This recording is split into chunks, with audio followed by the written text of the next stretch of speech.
So a week after I get fired, I'm sitting in a deli with NWA and all their bodyguards, and Easy's writing on a little napkin, I want these big risers here for my two go-go girls. You Went took on care tour. of all that. Took care of all of them. And so this was literally meeting at a restaurant and having the... Yeah.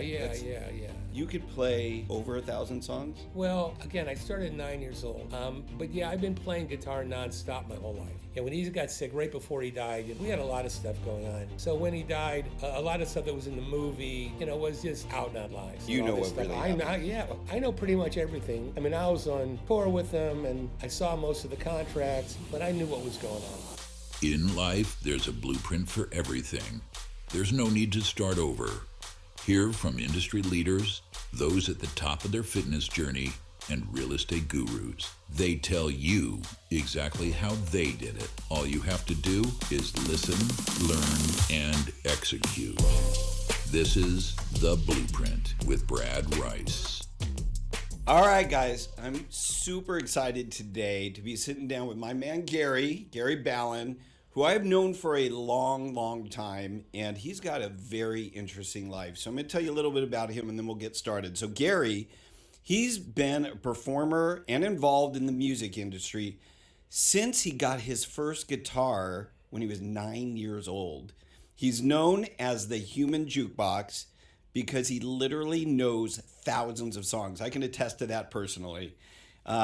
He was in the production and merchandising for groups like Air Supply, Lita Ford, Jeff Lorber, Richard Clayderman, and Erica Jane, including being the personal manager for a heavy metal band called Hurricane in the mid-'80s. He also worked with multi-platinum and Grammy-winning groups such as Bone Thugs and Harmony. And notably, Gary worked with his cousin, Jerry Heller, who, as a production manager for Eazy-E and NWA, and there's a lot to talk about there. Because he worked with Jerry and Ruthless Records, he was on 3 documentaries. But most recently, he's got a project called Rhythm and Hues, and we're going to get into that in our talk today. So welcome, Gary, man. You got a long bio there. I had to shorten. Well, I'm an old guy. Probably older than almost anybody you know. I don't know about that. Except your mom.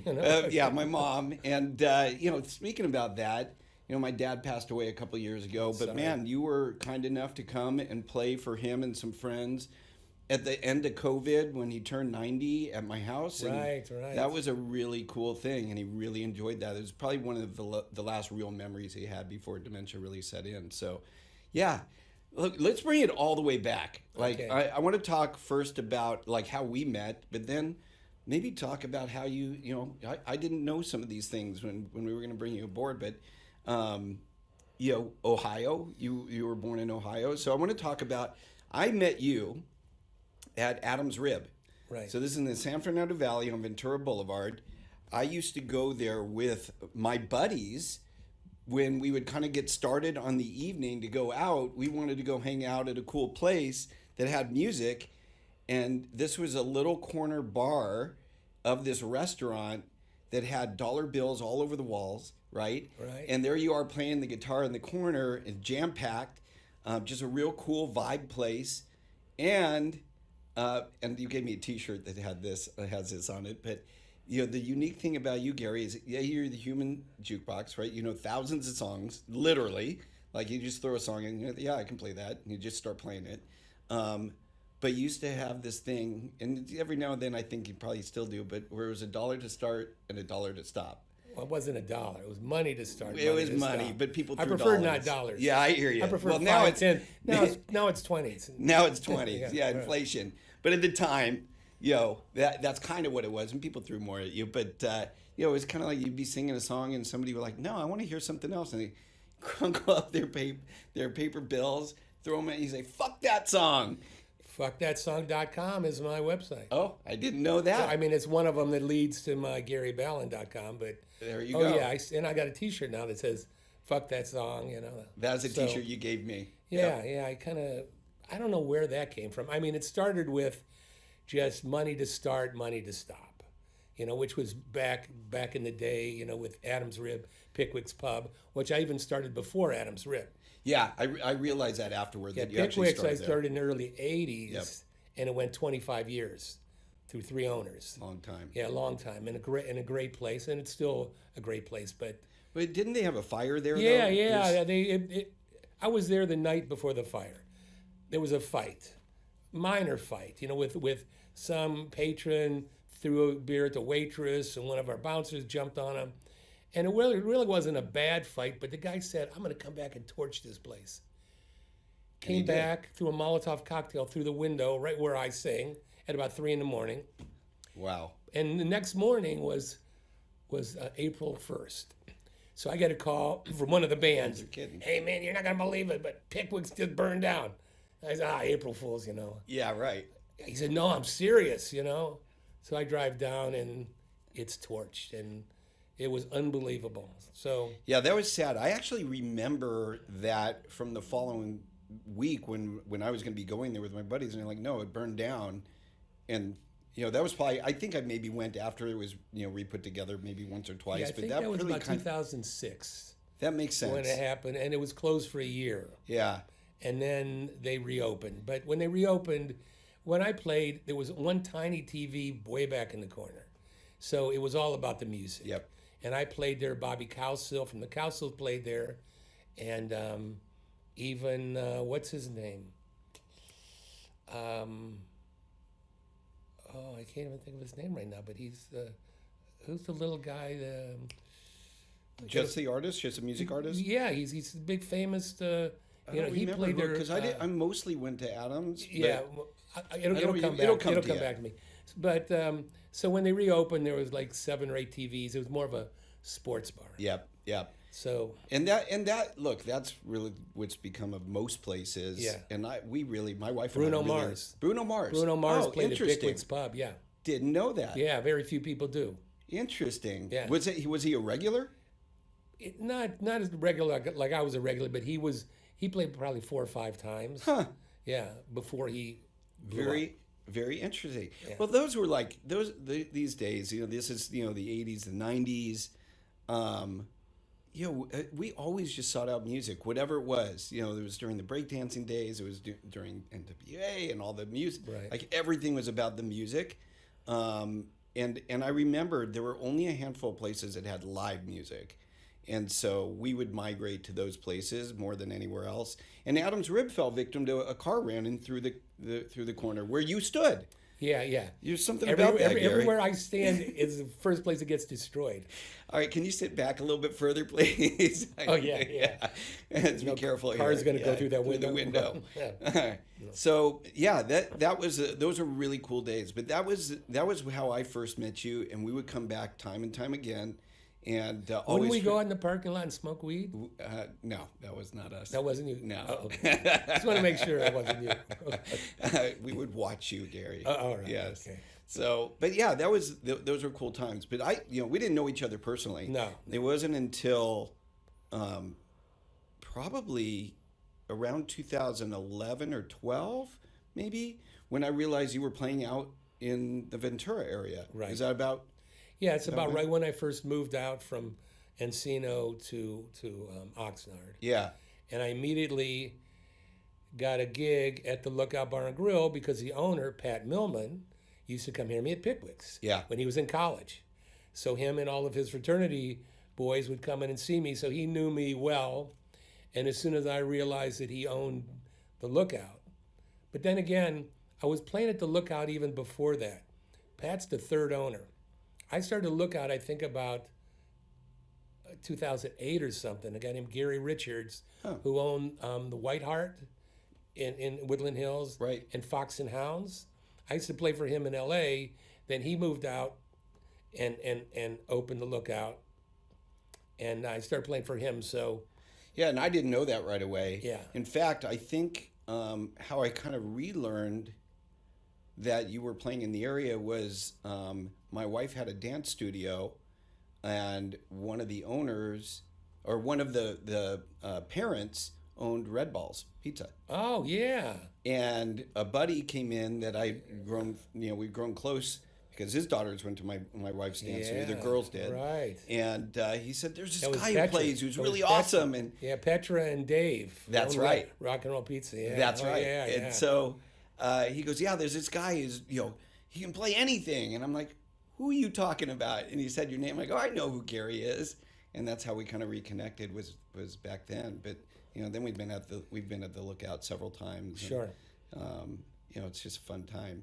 So, yeah. So, Gary, you could play over 1,000 songs? Well, again, I've never counted them, but again, I started 9 years old, with like the basic Red River Valley, You Are My Sunshine, the stuff that you learn as a kid.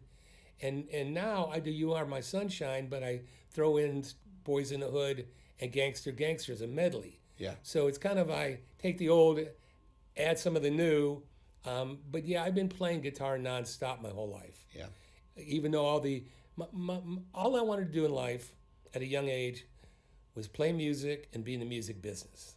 So, knock on wood, I've been able to do that. I never got rich at it, but I've been happy and playing, and I'm still doing it. I got a nice kind of wide following of people that know me and like me and still come and see me. Yeah, very devoted following, Yes, literally. yes.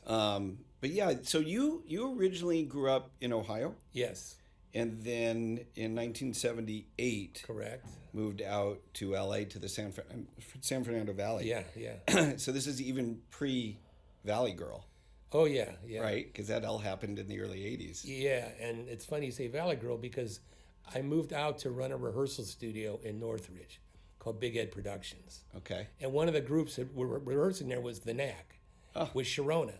And I had to kick Sharona out of the place because she locked herself in the bathroom with a big bag of cocaine and just wouldn't get out. So I had to knock the door down. So Valley Girl, Sharona. So wait, I pause there for a second because of course I know the song My Sharona. Yeah. But I didn't know that was somebody's name. Oh, yeah, that was Doug Feiger's girlfriend. I didn't know that. Oh, yeah, the lead singer, yeah. Okay, well, of course. Yeah, of course. That's Right. You didn't know that? Everybody knows that. Okay, that makes sense. So early on then in your career when you got out here, and probably these bands weren't big right then, but they grew into very well-known bands. Well, even going back to Columbus, when I lived in Columbus, I was always playing, and I was kind of popular there too as a player, and as a promoter. I promoted jazz groups, jazz club I had, and I had a sound system, and I did merchandising. So I kind of was doing all that in Columbus on a small level. And then when I got the opportunity to come to LA, now I'm like in the big time. Got it. And I moved to run a rehearsal studio for my friend Barry Kay, whose band got signed out of Ohio University, which was a college that we both went to. Okay. A national record deal with MCA. They were called Kid Brother.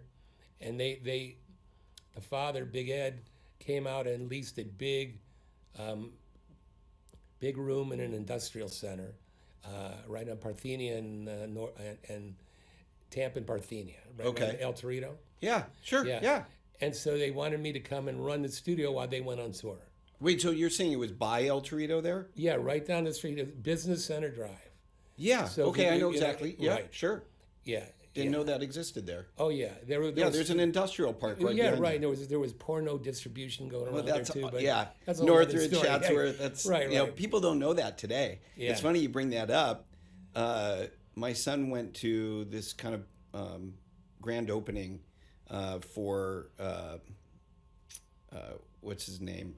It'll come to me anyway. For a product line that they were doing for makeup and all that in Chatsworth, and I said, Chatsworth, interesting. I go, industrial area? Yeah, industrial area. I go, you know what that, Chatsworth is like well known for? Right. They have no idea. Yeah. That was the porn center of the world. It was. Yeah. So that's where. Yeah, so I came out to run it, and the first band I met was Chaka Khan and Rufus, and I was a huge fan, Yeah. And so I met them. I got to hang with them.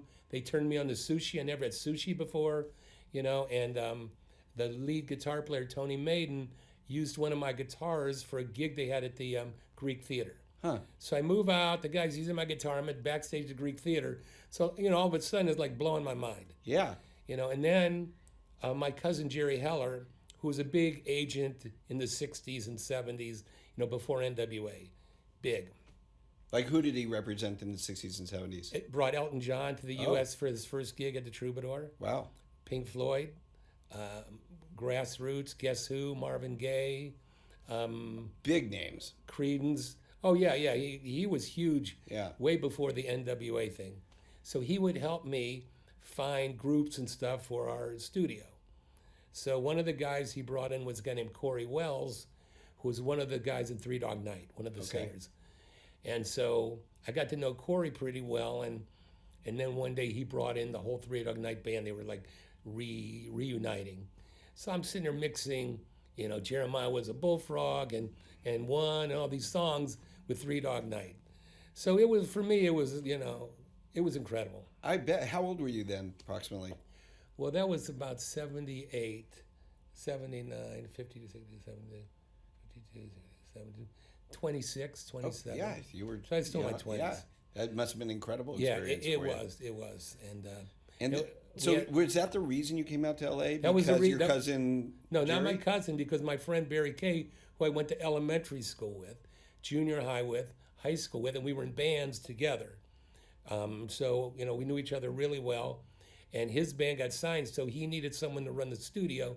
And he knew I was kind of a big mocker in Columbus, and I owned a big sound system. Got it. So I played at a place called Rally in the Alley the day I left Columbus, over 5,000 people. I mean, it wasn't just me, a couple other groups, but jumped in a van, drove cross country, and, you know, the rest was history for me. Amazing. So I actually remembered the band Hurricane. Yeah.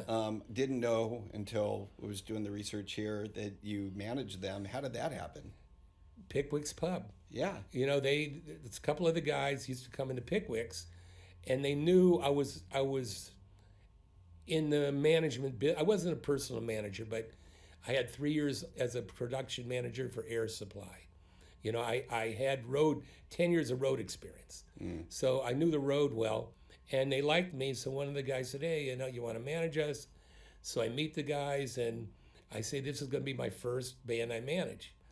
And the lead singer, Kelly Hansen, has been the lead singer of Foreigner now for the last 10 or 15 wow. years.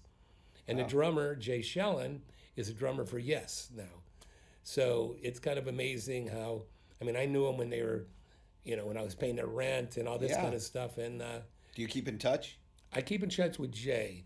I also keep in touch with Robert Starzo, who's the guitar player, who's still been playing. And he plays with, I think it's Billy Idol. He does a couple of things like that, but yeah. These guys are still active. Kelly, I haven't talked to in years. Okay. Yeah.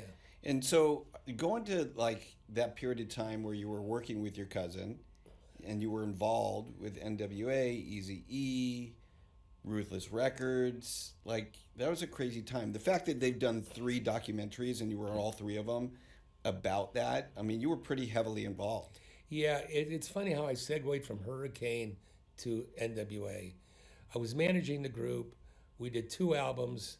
One of the albums, I got 2 of my friends, Bob Ezrin and Mike Klink, to produce. Mike Klink just finished Guns N' Roses' first record. Okay. Bob Ezrin did Pink Floyd, The Wall, Kiss, Alice Cooper. So these are buddies of mine that did it really cheap. I got us a national tour. We're touring all over the U.S. We opened for Stryper, the Christian heavy metal band that used to throw Bibles out in the crowd. Strange. And we opened for other people, but things were going really good. One of my friends was the road manager for Rod Stewart. Okay. And he basically stole the band away from me to go to Rod Stewart's managers, who, you know, they promised him they'd open for Rod Stewart and stuff, Yeah. which I knew wasn't going to happen. They never did. They were heavy metal. Yeah. Rod Stewart's like pop Totally rock, different. and I mean, they're 2 different animals. But so they jumped with them, and I was very disappointed. I wanted to kill him. So I called my cousin Jerry. I said, Jerry, man, you know, they just fired me, and I don't know. He said, fuck them, man.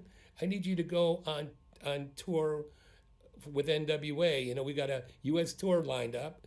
Why don't you just come out, be the production manager?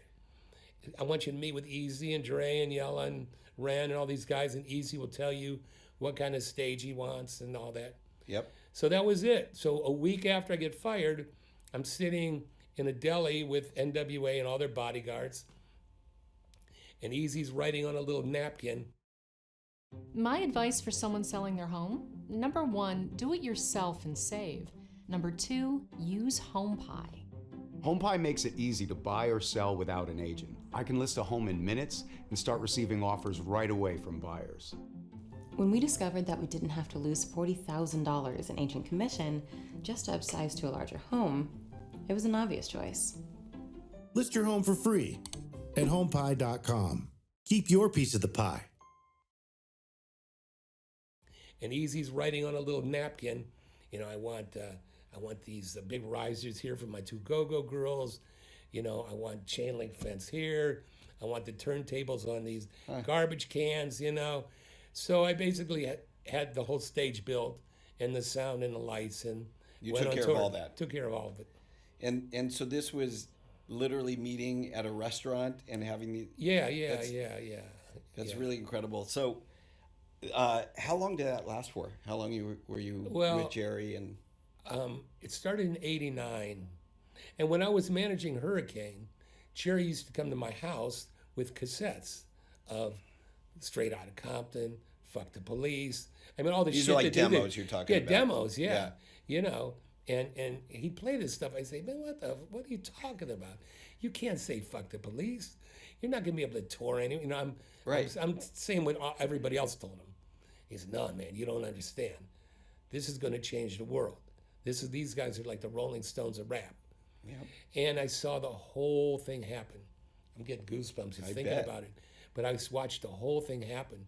So it went from '89, when I got involved, till Easy died in '95. After tour, I worked at Ruthless Records, as kind of Jerry's. I was like the assistant general manager. Okay. And so whatever Easy needed, I basically did. You made it happen. Yeah, I didn't do the studio stuff though, but almost all the other stuff, I was involved in. Actually, Jerry got fired before I did. I was the last one to get fired after, Tamika came in, after it fell apart, and after he died, basically. Which he was 95. 75? 95. He was 95, and this was in 2000. No, he died in 95. No, I'm sorry. Oh. He died in 95, but how old was he?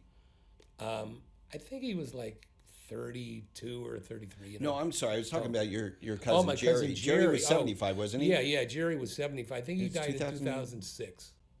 That was probably pretty impactful for you then when Jerry passed away. Yeah, it was very sad. He was suing Universal, Dr. Dre, Ice Cube, and Tamika Woods for the movie. They made him. There was a lot of lies in there, a lot of things that were lies. Plus, they took things out of his book, without his permission. So he had a real good lawsuit going. It was $116 million, and the judge threw some of the stuff out, but left a lot of it in. Yeah. So they were getting ready to depose Dr. Dre and Ice Cube, and he was pretty confident that they would settle at that point because they didn't want to tell the truth, on what really happened, about stealing. You and all know this what stuff. really happened. I know pretty much everything. Well, not everything, but I mean, I was on tour with him, and I was his assistant. I saw most of the contracts. I mean, I wasn't involved in negotiations or things, but I knew what was going on. Yeah, because I saw the movie. Yeah. And they did make Jerry look out like he ripped them off. Yeah, and, right? and they made Easy look weak too, which was horrible. Yeah, and that was not the case. That was not the case at all. And Easy wasn't broke when they, all that stuff about him being broke. Yeah. That was crazy. I mean, we had Bone Thugs and Harmony rolling. He had an override with everything Dre made at Death Row, which was, Snoop, Eminem. Yep, a lot. We had a lot of stuff going on when he got sick. Yeah. When Jerry got sick? No, when Easy got sick. Oh, okay. Yeah, when Easy got sick, right before he died, Got it. We had a lot of stuff going on. So when he died, a lot of stuff that was in the movie, was just out and out lies. So, this was, the lawsuit was happening in what year? It was 2016. It was going on, because he died in 2016. And then that was the end of the lawsuit. Pretty much the end of the lawsuit because, again, the family, they didn't want to pursue it. Yeah.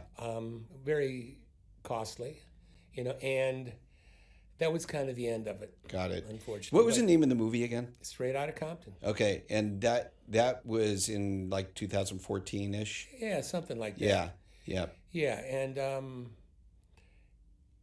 it really took a toll on his health. Yeah.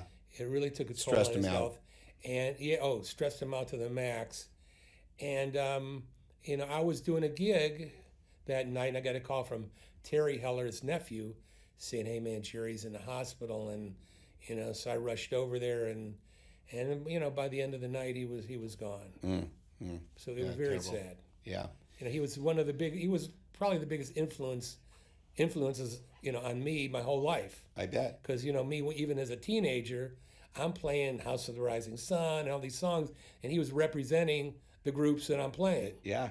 And like in 1969, I was a senior in high school, going into my senior year, and I came out and stayed with him, and he took me to the Whiskey A Go Go, and he sat me next to Eric Burden and Hilton Valentine from the Animals. Yeah. And I'm watching the Flying Burrito Brothers.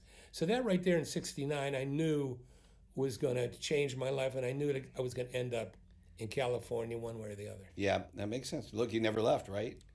You never went back to Ohio. Oh, no. Yeah. No. Yeah. For reunions. I mean, I go back every now and then, but, even the thought of moving back. Yeah, that's never. a no-go. Yeah. When you originally moved out, though, you had a brother? Well, I still have a brother, yeah. Okay. Yeah. And because I had read that you were extremely excited because you and your brother wound up being extras on Logan's Run. Ooh, I got more goosebumps. I got goosebumps. Right? It's funny because Jerry Heller's mother, Hilda, my aunt, worked at the unemployment office. Right. So she told, we were on vacation, again, from Ohio. We weren't living here. Okay. And she said, "Hey, there's this movie. You want to be an extra in this movie?" We said, "Yeah, of course." So me and Mike and another friend of mine, Dennis Bernhard, we go and it's Logan's Run. It's a scene where it's like in a big round coliseum, and we're all dressed in see-through green things, and these people are coming up to the top and like burning up, and pretty much all the women are topless. So You loved it. and they paid us for it too. We would have paid them to just be there. That's amazing. Most people don't remember Logan's Run.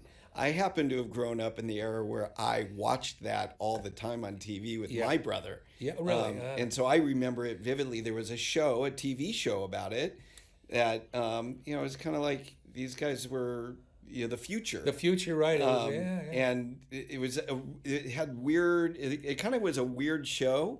So it wasn't something most people watched, but I got hooked on it as a kid. We were latchkey kids. We'd come home and See, I never knew it was a TV show. Oh yeah, there was a TV show. I mean, I don't even know if that came out to Ohio. Oh, that's interesting. So you got to look that up then. Yeah, because I only knew it as the movie. Yeah, so I'll try and look it up too because I haven't seen. I'm sure there's always on YouTube something, right? That you can find always. it. But it definitely was a TV show. Another cool thing about my brother Mike is when I left Big Ed Productions to go on tour with Air Supply. Okay. 1980, he came and took my place and started working with the Jacksons. So we got a great picture of Michael Jackson and Michael Ballin together. Wow. And when they were working on one of their tours. That's amazing. Yeah. So let's change gears for a second because you're working on a project now called Rhythm and Hues. Rhythm and Hues, and you have a business partner with it. Yes. Tell us about that because it's a big project you're working on. This is kind of the greatest thing I've ever done in my life. Yeah. And my partner is Helane Freeman. Helane Freeman I met in 1989 when I was production manager with NWA. Okay. She worked at Priority Records, head of the art department, and she did the album cover for Straight Outta Compton. She did the album cover for Easy Does It. Wow. Yeah, she did a bunch of art stuff. On top of that, she did the California Raisins album cover. She did over 100 album covers. Yeah. And then after that, she went and worked like 10 years with Disney. She did all the Hannah Montana artwork. Okay. All these other shows for Disney. very, very, very talented woman. And about 2 years ago, maybe 2.5 years ago, I lead this ukulele group in Ventura. Yep. At the Harbor Cove Cafe every Saturday morning. I've been doing this for 6 years. Yeah. We're called the Cool Hand Ukes. And I'm familiar with it. Yeah, and now it's like we get 50 to 60 people out there every week. It's pretty great. It is pretty amazing. You got really cool pictures of that on your website. Oh yeah. And we do all classic rock too. You know, we don't do these, you know, Hawaiian like. Yeah. We do you know, Stairway to Heaven. We do Bohemian Rhapsody. We do Rolling Stones. We do Eagles stuff. But if anybody's in the Channel Islands area or can get there within, you know, an hour drive or something, it's a pretty cool experience. I recommend Saturday mornings. Every isn't it? Saturday morning at 10 o'clock. Just head out there and you'll see this big group of people on the lawn. Playing ukulele, or it's ukulele. Yeah. Ukulele, right? I call it ukulele. I'm not that authentic.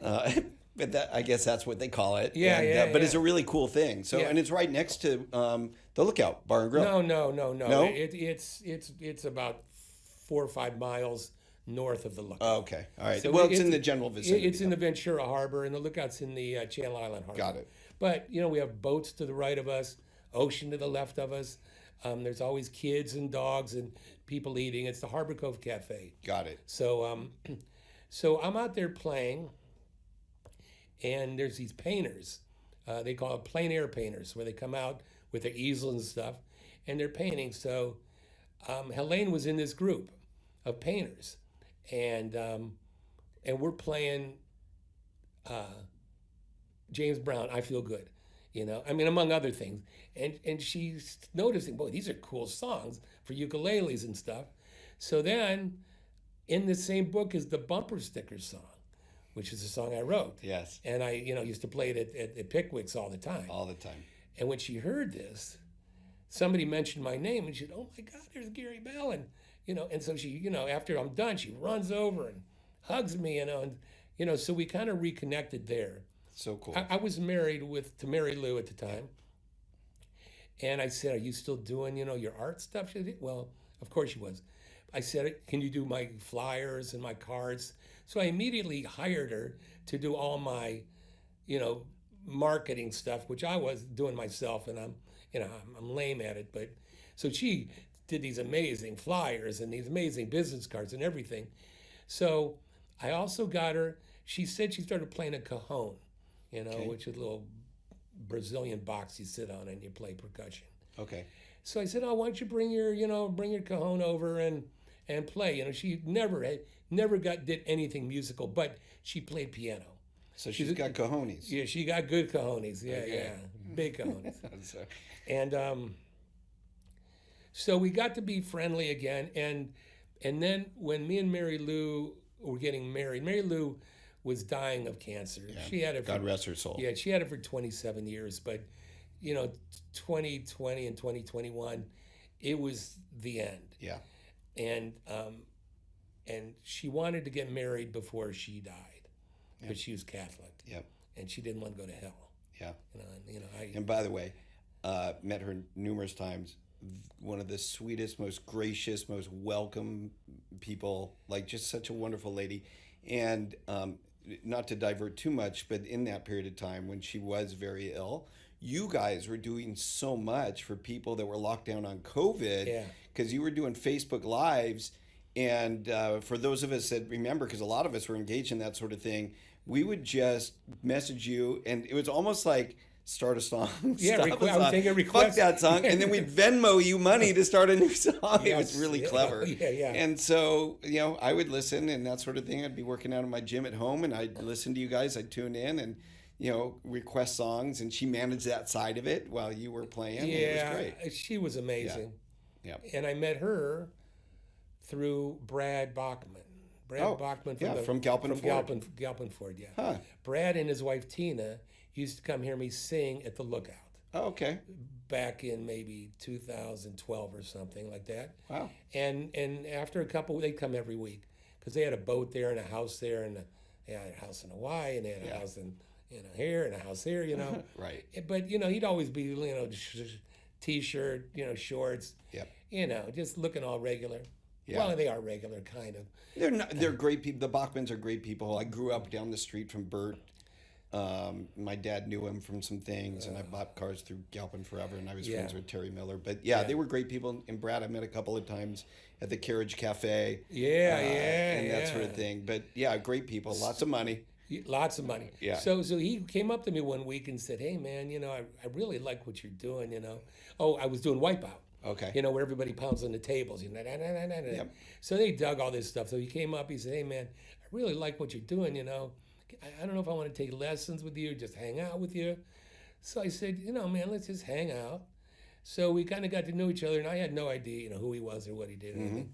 So eventually, I asked him, so what do you do for a living? He said, "I sell cars." I said, "Oh, really? Where?" He said, "Galpin." "Oh, man, I know Galpin. I've rented cars." I said, "So what? What do you do there?" "I own it." Well, my family owns it. My family owned it. And he was running. He kind of was running it at the time for his dad. Yep. So we got to be really good friends. Every Tuesday night, I would go to his house. I was living in Woodland Hills. He was living in Chatsworth. Yep. And I'd drive over to his house, and we would jam and drink and Interesting. eat and smoke and just have a great time. And we did that for years, and it just got to be bigger and bigger.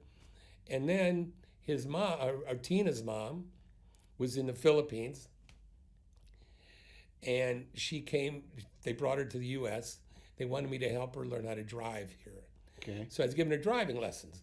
And the last thing either of us were ever thinking about was, hooking up, yeah. And we were completely opposite. I mean, she was Catholic and very Proper. proper. Yep. And I'm basically And quiet. Although yeah. not really quiet, but quiet. Yeah, I mean, comparatively speaking, yeah. And she ran an insurance company in the Philippines. She had, probably 30 or 40 employees under her. Very smart, very smart. And I was basically an atheist, lunatic, doing what I do. Is. Yeah. But we really, from just driving together and listening to music together, we got to really like each other as friends. We were best friends. And then, best friends turned into, we fell in love. And then we lived together. And, then when it was getting towards the end, we had a great wedding.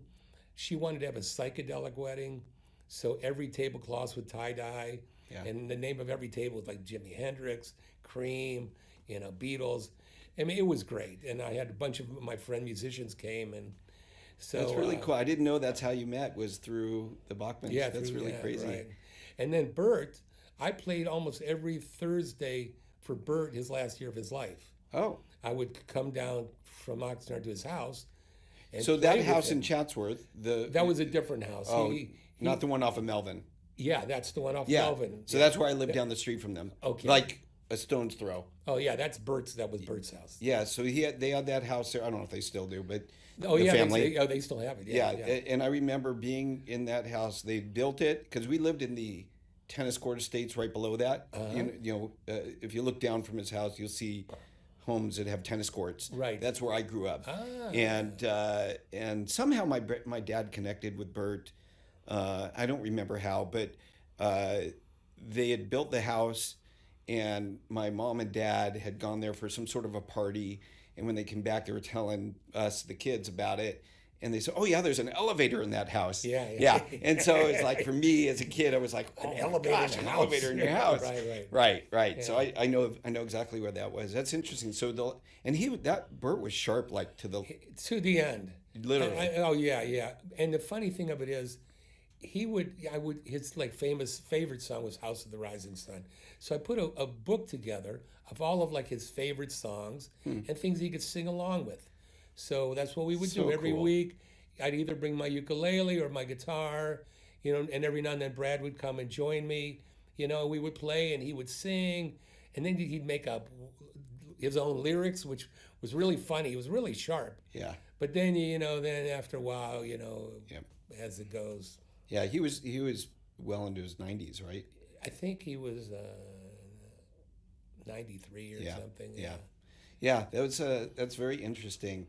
So going back to Helane. Oh, so yeah. Helane runs up to you. She's like, Oh, "Oh yeah, my yeah, God, right, it's Gary." And so how did you wind up putting this thing together? So yeah, what I was going to say was, so when we were getting married, me and Mary Lou, I asked Helane to do all the invitations, all the artwork. We called it Gary Lou stock, kind of like Woodstock, but Gary Lou Okay, stock. yeah. So we had it really, it was really cool. And then after she passed away, I was thinking, what am I going to do next? And I could be dating around a lot because, Yeah, of course. You play music. I play music. That's That's why I got my guitar in the first Chicks place. dig music. That's why I got the guitar when I was like 9, Right. And Smart it's guy. worked for me my whole life, so, but I really liked her. She was different. She was very different and so talented. But so we just got to start hanging out and playing music together, and then I was playing at the Lookout, and she's playing the Cajon, with me and Donna, my bass player. And I said, why don't you just join us? And you played the Cajon and stuff. So, and then she never sang before ever, basically. So I started kind of training her to sing. She had no confidence at all in her singing, because at an early age, just like Mary Lou, at an early age, people told her she sucked, and stayed with them their whole life. Of course. But I got Mary Lou singing really well, and not being afraid at all to sing. Yep. From being terrified. So kind of the same thing I was doing with Helane, and but she was a great artist, great artist. So one day, I think we got stoned, and out of nowhere, we have this idea of, what? Let's try to make art and music at the same time. She says, I'll paint with my hands and play percussion, while you're playing your classic rock. Okay. So we went to Home Depot and got some house paints and stuff, and we went to my apartment and just started playing around.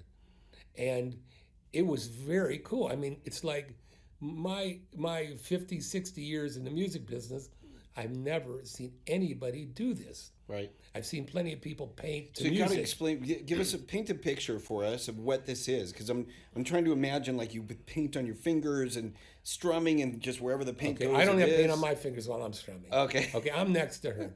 She's set up on a table with a board, and she has 2 or 3 different pieces of art she's gonna make. And on all these boards, there's pickups, so they're all amplified. Okay. So when she's hitting things, you hear it. She's keeping the beat while she's painting. She's totally ambidextrous. Okay. We have what you call a roll and stomp box on her right foot with boom, boom, boom, boom. On her left foot. Right foot, she has a tambourine. So she's got these 2 things going, and she's got her easel with all different color paints. It starts from a blank board, and I'm playing Rolling on the River or Brown Eyed Girl, whatever, and singing, and she's grabbing the paints and just painting, which turns out to be beautiful pictures. Huh. I mean, So it's music inspired, but then is it like the vibration causing the some differences in the way it's painted as well, or no, vibration has nothing to do with it. It's her eyes. It's her figuring out how to mix the paint while she's painting. Huh. And she does every now and then. She uses brushes, but we started off completely with her just her fingers, hands. Huh. with her hands, and and playing and singing too. So now she sings and plays and paints all at the same time. We just finished our 10th show for the Westlake Village Art Guild. Okay. That was our first show in a year ago, and now we just did it again. And I usually bring in these great other players, soloists. So I brought in a guy named Jimmy Z, who I used to manage. Jimmy Z, I met. He played with Rod Stewart, Tom Petty, Okay. Etta James, the Eurythmics. Huh. I managed him for 12 years, And he did an album with Dr. Dre. I got him signed to Ruthless.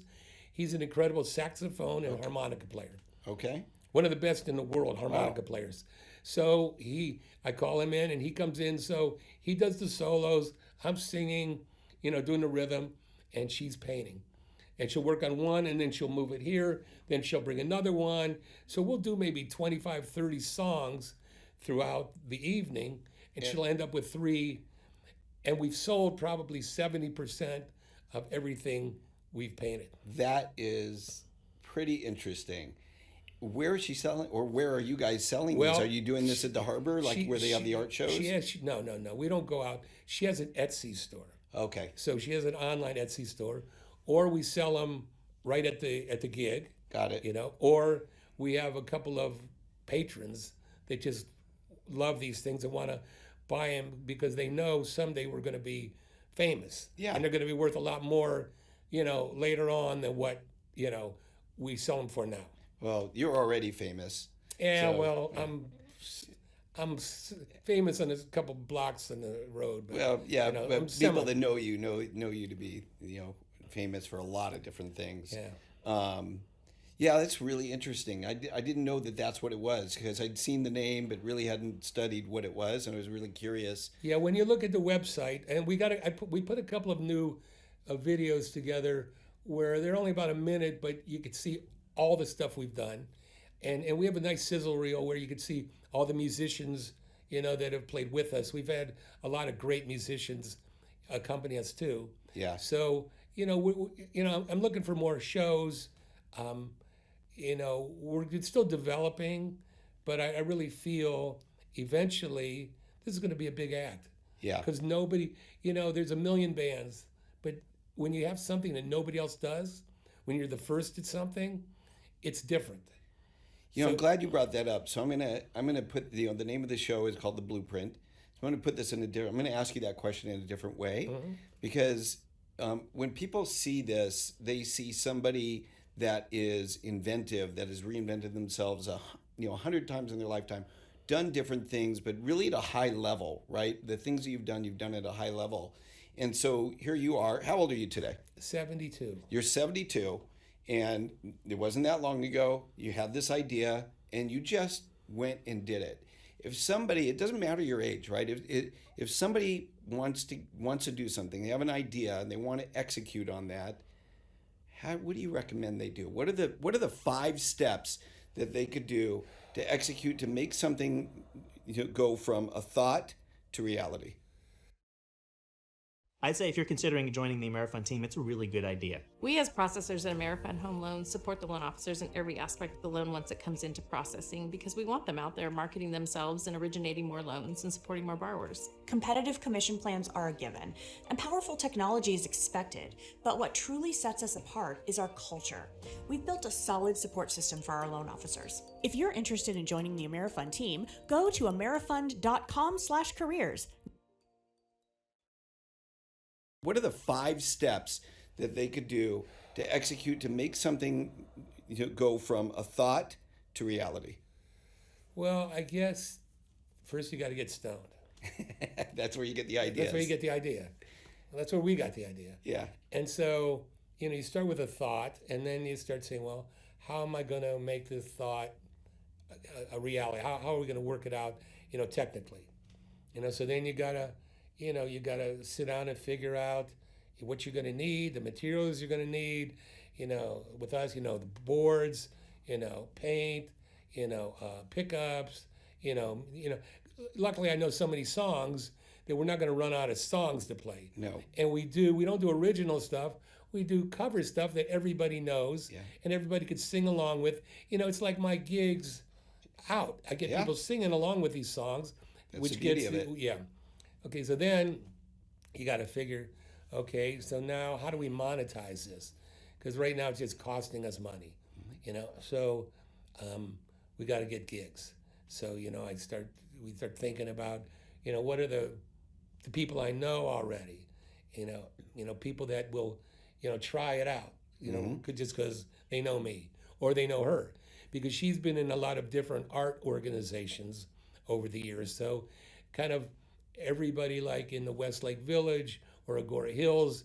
Pretty much all the art people know her and have known her for a while. Yeah. But now with the Rhythm and Hues, she's kind of like a mini star now, because after this is our second show, so that's the other thing. So then we start doing gigs, and then you gotta always think in the future, but you gotta wait till you're ready. I got friends of mine that work with the Canyon Club. Yeah. I used to actually, Lance Sterling, who owns the Canyon Club organization, I've worked with him before with a Beatles group I produced in Vegas.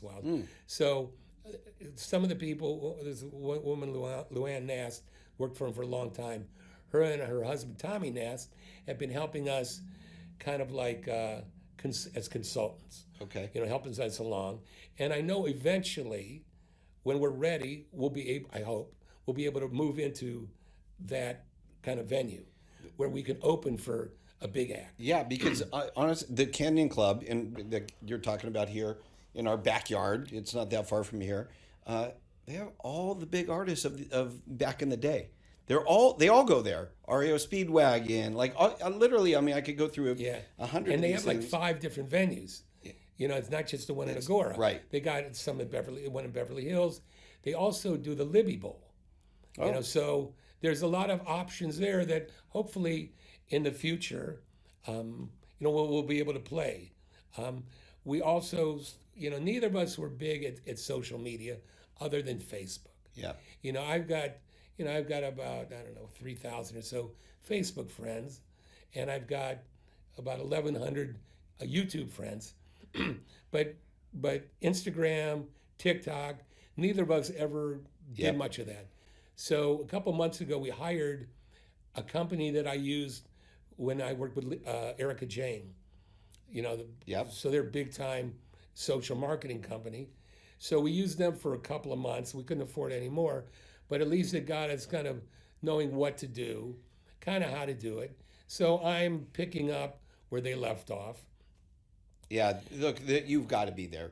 I mean, honestly, you have to, and especially on TikTok, because you don't even need followers. Yeah. You can have something that goes viral with having, little to no followers. It's a whole different algorithm. So, with what you do and how unique it is, you need to get this stuff on video, and then you just need to push it out there because it is that unique. And I was going to ask you what the future for you holds, but I think that's it. It's taking this. Here's the other thing, which I've been telling her from the beginning. It only takes one person to change our lives. Yep. I've been in this situation before. One person that sees what we're doing and can help us along, either monetarily, help us with our production, get us gigs, an agent, exposure, whatever. Yep. So if we keep doing it and keep out there, something's going to come along to help us get to the next step. Couldn't agree with you more, Gary. And you know what? In that token, if any of our listeners or anybody watching this on YouTube right now want to get a hold of you, how can they do that? Well, so my personal website is GaryBallen.com. Yep. GaryBallen.com. Perfect. Our Rhythm and Hues website is We Are Rhythm and Hues. That's HUES.com. Phone number 818-262-8333. I love that. And just throw it right out there, Gary. Oh yeah, I love don't it. care, But really, your Gary Ballen website, and again, it's GaryBallen. We'll put the links below, our posts here, but that has links to everything. I think it has your contact information on it too. It does. And you're going to see a lot of really interesting things that Gary's done through the years, and videos and links, and I go in if you haven't seen any of these documentaries on NWA and the interviews that they had with Gary and stuff, highly recommended. You are a legend. And well, I don't know about all that, but one quick other thing, which something funny happened the other day, is we were playing for the Westlake Village Art Guild, the Rhythm and Hues, and there's a guy there that was kind of running the art guild, and once he asked a couple questions about that. And Jimmy Z was with us also, and he said, "Oh, it's funny because I'm giving Dr. Dre art lessons right now." Isn't that something? I said, "Wow!" So we took a picture of me, Helane, and Jimmy, who he worked with all three of. We all worked with Trey at one time, and shot it immediately to him. And he kind of freaked out. I bet the three of us, which we haven't seen in years and years and years.